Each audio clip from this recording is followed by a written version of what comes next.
नमस्कार। बोल आजाद न्यूज में हम आपका स्वागत करते हैं। आइए देखते हैं आज के प्रमुख समाचार।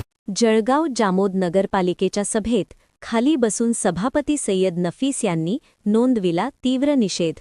कचरा कंत्राटदाराचा हलगर्जीपणा आणि प्रलंबित रस्त्यांच्या प्रश्नावरून सय्यद नफीस आक्रमक, सत्ताधाऱ्यांची उडाली भंबेरी। जळगाव जामोद प्रतिनिधी जमीर शहारा की रिपोर्ट।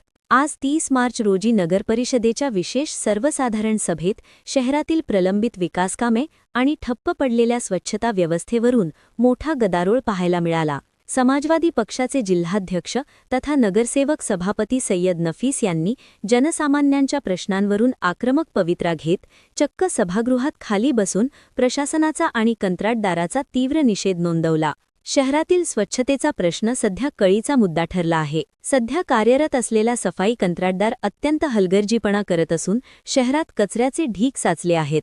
8 ते 10 दिवस कचरा उचला जात नाही, नाल्यांची सफाई वेळेवर होत नाही, मग या कंत्राटदारावर मेहरबानी कशासाठी, असा सवाल सय्यद नफीस यांनी उपस्थित केला।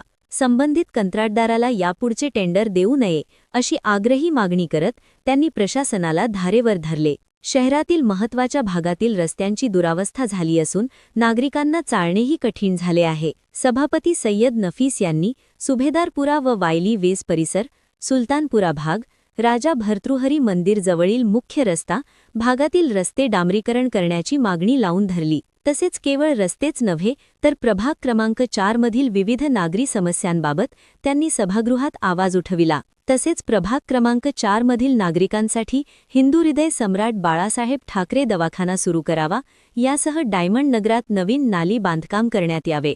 तसेच लग्न समारंभासाठी जळगाव शहरातील नगरपरिषद शाळांची व्यवस्था करण्यात येते, परंतु अवाजवी भाडेवाढ केल्याने सर्वसामान्य नागरिकांना परवडणारे नाही। त्यामुळे लग्न समारंभासाठी शाळांमधील केलेली अवाढव्य भाडेवाढ रद्द करण्यात यावी।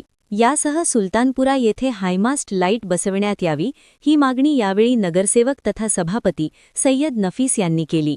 जनतेने आम्हाला निवडून दिले आहे ते त्यांचे प्रश्न सोडवण्यासाठी, केवळ खुर्च्या उभवण्यासाठी नाही, अशा शब्दात त्यांनी आपली नाराजी व्यक्त केली।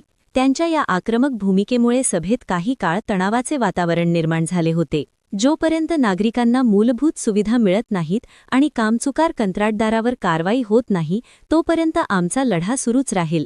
शहराचे आरोग्य धोक्यात घालणाऱ्यांना पाठीशी घालू नका। सय्यद नफीस, सभापती व जिल्हाध्यक्ष